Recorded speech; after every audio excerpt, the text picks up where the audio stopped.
Assalamualaikum warahmatullahi wabarakatuh. Before we begin, can I ask you something? Have you guys watched this movie? Well, if you were on into a movie that has a drama and comedy mix in it, this movie is probably for you. So, this movie is called Uptown Girls and was out in 2003. The movie follows a fully grown adult woman who still acts like a child. While the other hand, when she becomes a babysitter, she met this young little girl who acted opposite of her behavior. Molly, the full grown woman who looks like she's still stuck in her past self, can't be changed until she met this little girl, Ray. Ray, who looks like she can handle things like an adult would, has actually developing emotional abandonment because of her surrounding environment. And later in the story, it was revealed that both of them facing unresolved grief in their own way. My name is Himatullummi Eka and today I'm going to talk about how childhood memories or experiences shapes us in a later day. This movie made me think, how on earth both of them has similar different situation? Shouldn't Molly understands better than Ray that life isn't just some fantasy movie that with cute unicorns and horses, because she has much more life experiences than Ray. And is that really bad to put a child in such an adverse situation that somehow shaped Ray for who she is? And this made me reflect on myself, on my coping mechanisms that apply. For me, I'd rather to use my obsession of the media as an escapism while bottling my stress and my problems instead of dealing with it. And this abandonment of mine starting to branch out into the smaller aspects of my life. I started to lose the ability to connect deeply with my friends until I started realizing that, oh my God, I am isolating myself, this is not good for me. So, what is this? Why our childhood memories affect us the most than our adult memories, like our later memories, like this after 18 years old memories?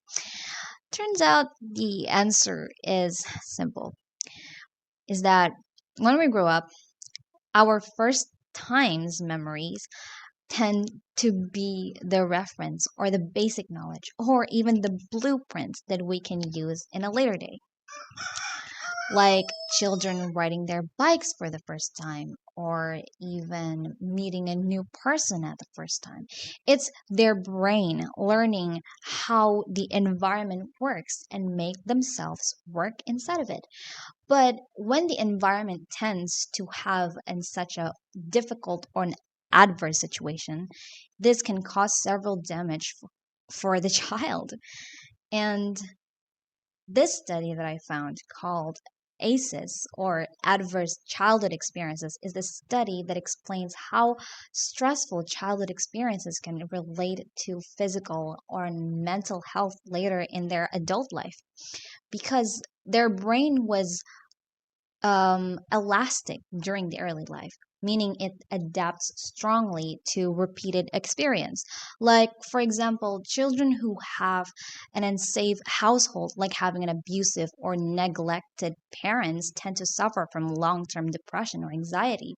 Studies suggest that early adversity and chronic stress affects the areas in the brain involved in memory, emotion, and decision making, such as amygdala and prefrontal cortex. This is why someone have bad memories from growing up. They tend to have low self-esteem, bad coping mechanisms, and have much of emotional triggers. So the next question lingers. How do we outgrow it as an adult? Well, you see, I'm not a therapist, a or a psychiatrist or even an expert. I'm just a college student. But to my experience as someone who have faced several adversity moments, or this small moments in my early childhood, I used to reframe my core belief and acknowledging the repetition that can cause harm on me emotionally or physically.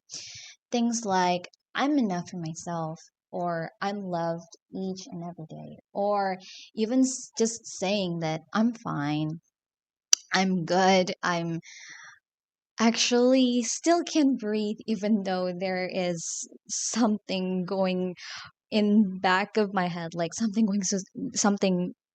is going to explode. Well, when you feel that distress came back, you can actually name the feelings and allow them to sit with you without judging yourself for having that distress. You can also seek people who can actually help you, like joining in a communities where you can actually express yourself, or professionals like therapists. In the end, we can blame the past of what we've become, and we also can't ignore the fact that still haunting us in a different form. But we can do all that we can do now is to be present while accepting our memories, to prove that it's still there, it still matters, but it's not the whole definition of ourselves. So that's all from me today. Thank you.